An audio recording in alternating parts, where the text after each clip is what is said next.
La phase de recrutement, la période d'intégration permet une montée en puissance, je dirais, des talents des recrutés, et ça permet effectivement d'avoir le sentiment d'être bien accueilli, bien intégré dans son nouveau poste, mais aussi dans l'organisation dans laquelle on va évoluer.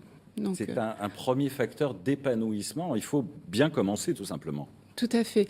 Donc, le coaching permet effectivement de mettre en place, par exemple, un processus d'intégration. Qu'est-ce que c'est un processus d'intégration en entreprise? C'est différentes étapes qui sont mises en place. Donc, ça va être un livret d'accueil, un tutorat, un parcours d'intégration et de formation avec différentes personnes. On va demander aussi à la personne d'avoir un suivi par des entretiens d'intégration. On pourra lui demander au recruté, par exemple, d'avoir un rapport d'étonnement quand il est venu en entreprise, par exemple, qu'est-ce qui l'a étonné, qu'est-ce qui l'a intéressé dans l'entreprise, et pouvoir, comme ça, mettre en place un dialogue avec le recruté et lui donner confiance, je dirais, dans l'entreprise. Le rapport d'étonnement, ça c'est intéressant. C'est une sorte de feedback finalement que va recevoir l'employeur par rapport à l'employé. Parce que c'est vrai que cette acuité qu'on peut avoir lorsqu'on rentre dans une entreprise, on ne l'a peut-être plus lorsqu'on gère cette entreprise depuis longtemps. C'est important ce feedback.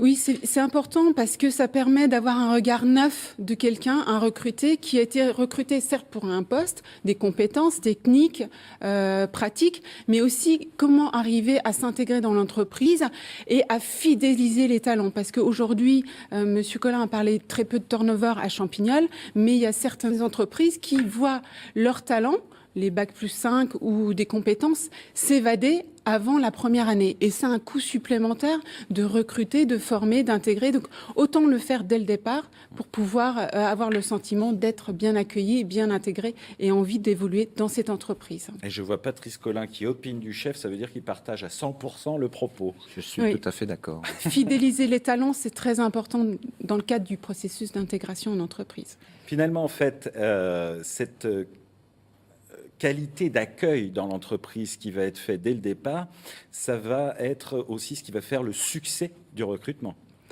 Ah, tout à fait. Ça va permettre la montée en puissance dans les compétences, mais ça va permettre aussi une émulation entre les collaborateurs, une fédération, un partage de valeurs, de culture d'entreprise, de bien connaître l'organisation, et lui-même le recruter pourra mieux s'intégrer et pouvoir faire un retour à son tuteur ou à son formateur ou au DRH, et ensemble on va pouvoir bien travailler tout au long de la carrière de la personne, tout du moins.